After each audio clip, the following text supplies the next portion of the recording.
Hello, this is Ken Miller, the host of the Hall of Fame podcast, brought to you by One Truck America. That's onetruck.us. We have an emergency podcast today. More than half the ports are on strike. That is from Boston all the way around the eastern seaboard to Houston. We're going to get into what does that mean to you, the consumer? What does it mean to you in the trucking industry? How long we think this will last, and just overall analysis from myself. So welcome to the Hall of Fame.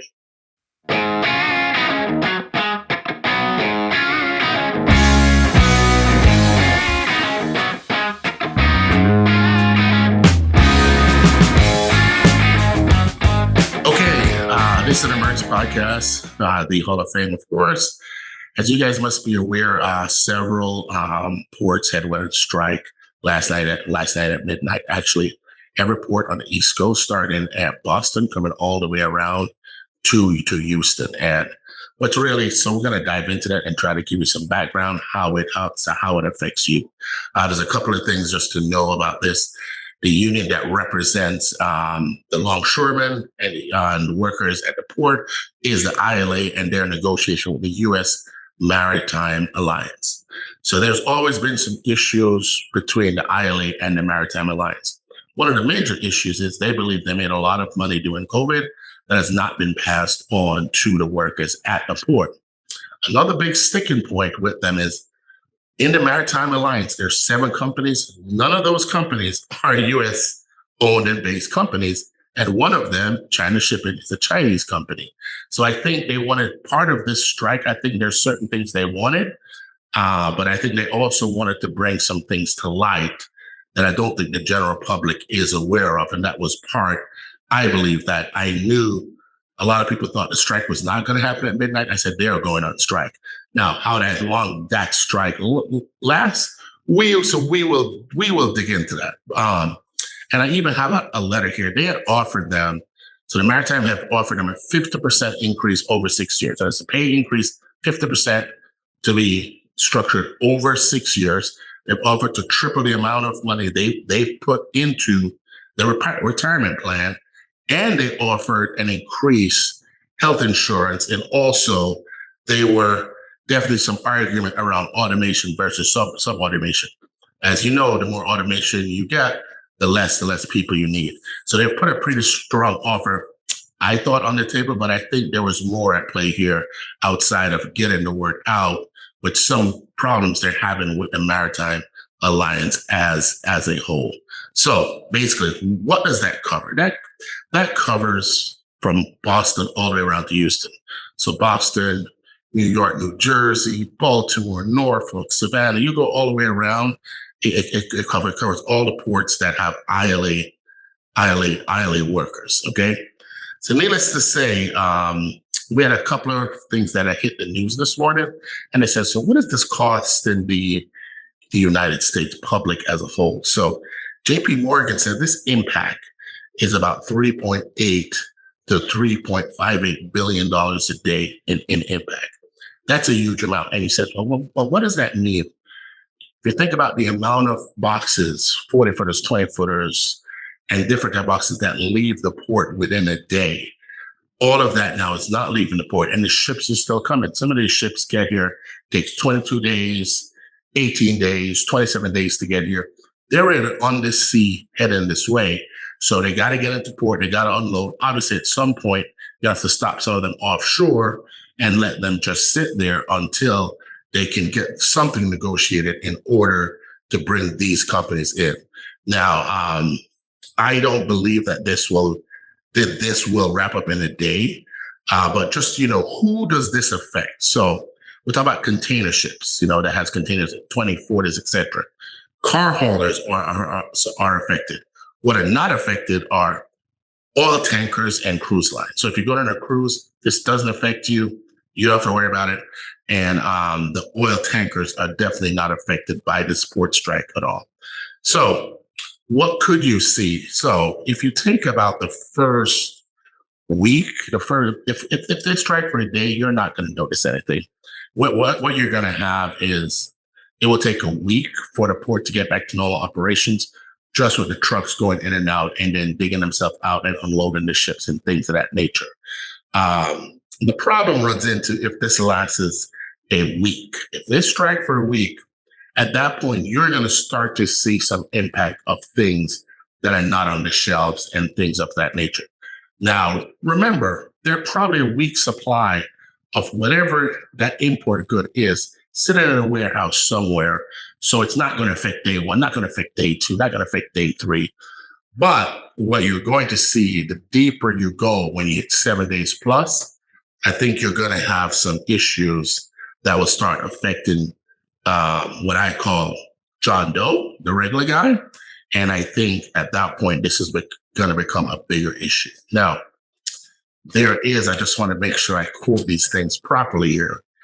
There is an act that I want to make sure I don't butcher this name here because they have used this before. There's an act that the president could have enacted to stop this, and he just said he's not getting involved.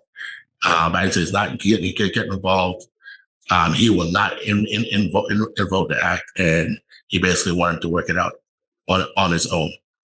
That's great, but if this thing drags on for a while, weeks, we could have a problem. Now, with that said, there are some customers and some stores, as you may think that you're buying from that's imported, that have planned for this. Remember, this is a 6-year contract that they knew was running out at the end of September. So they have pre-ordered ahead of time and have got it through the ports. So some of these companies may be sitting on more than a week's supply. So you may not see a problem in a week. But again, I don't know how many companies were that proactive, but I've heard that a lot of large companies were that proactive. So they may be sitting on 2, 3, 4 weeks worth of supply for certain items. So it may not affect it as much as I may think in a week. And we're really not going to know that until we get to that point. A couple other things I want to make sure. And listen, the reason I'm really referring to my notes, I want to make sure the data that I give you is exact and accurate. And so I just want to make sure I don't misquote anything because this is very, very, very important. One major issue in October is this Christmas season. Christmas season is one of the largest import time for retailers. And what you're seeing is you're going to see a lot of delays when you talk about some of the things that people want for Christmas. Because normally in the shipping industry, from about September to Thanksgiving, you get tons of things being shipped in. If it's not here by Thanksgiving, it's not going to hit the shelf in time for Christmas. So you're in the middle of that season, which is a huge disruption overall as far as getting it on the shelf and things of that nature. So strain on the supply chain. This is nothing new. You go back and look at the COVID shutdowns that caused a huge strain. The Suez Canal, the blockage, when that container turned sideways and blocked the Suez Canal and what that did to us. And also the Houthi rebels attacking people in the Red Sea, which has forced containers to divert around Africa, which adds some, I think 7 to 10 days to a normal travel. And then now you have this. And all this is telling you is how delicate our world supply chain is. One hiccup can cause major issues. And when you're talking about shutting down the amount of ports that have been shut down due to this, I think you definitely realize you'll have an issue. Now, I don't want to confuse the ILA with the West Coast. Like the West Coast union is ILWU, and they negotiate with the Pacific Maritime Association. And if you're paying attention, they just came to agreement a couple of months ago, maybe a little longer on their agreement. So it doesn't affect the West Coast port. So there's some people that are planning ahead. They have diverted freight to the West Coast or using the Panama Canal to get to the West Coast. But the West Coast cannot absorb all of that. We're talking about with these ports down, 50% of the imports are not coming in. The West Coast cannot pick up 50% more in volume and be successful. That's not possible. That's not going to happen. But I wanted to put so you don't understand the difference between the ILA, which is basically the Gulf Coast and the Eastern longshoremen versus the ILWU, which is the West Coast port. So I thought it was important. So there are about 25,000 to 50 members of the ILA that will participate in the strike out of about 85,000. That's what I was told. I don't know those numbers are accurate. When I looked at the news this morning at 5, there was a lot of people standing out on those picket lines. What some other causes can we think about? Shortage of goods. If this goes more than a week, 2 weeks, you definitely have shortage of goods, and if you have shortage of goods, you're going to have inflation. Because if the goods, if they have very limited amount, they're going to raise the price in order, since it's become a scarce item.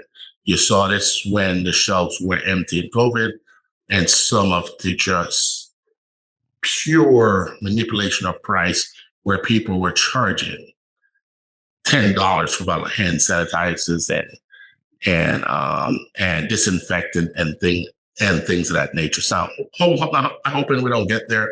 I'm hoping this thing does not go more than a week, and then we don't have to worry about most of this issues that I've listed today. I'm gonna make sure I didn't miss anything else. Right. Okay, and also some of these companies will start using air freight. Just realize air freight is a lot more expensive, and it doesn't carry the amount of, well, it can't carry the weight at a high price.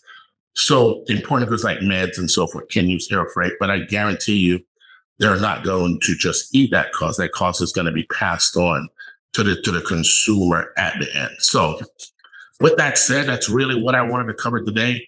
I wrote two articles, one prior to the strike, and then I wrote one at 5 this morning after the strike. Just giving you a feeling, and all this data that I have is there. The links to those articles, they're on One Truck America, and we will also link them somewhere in the YouTube, and definitely on the post that we're going to put on One Truck America's webpage. I think it's important for you to understand this. This is not just a trucking, transportation, shipping issue. This will be an issue for everyone in the U.S. If this lasts more than a week. Let's hope it doesn't, and I won't need to do any more emergency podcasts or any more articles, and this thing ends here real soon.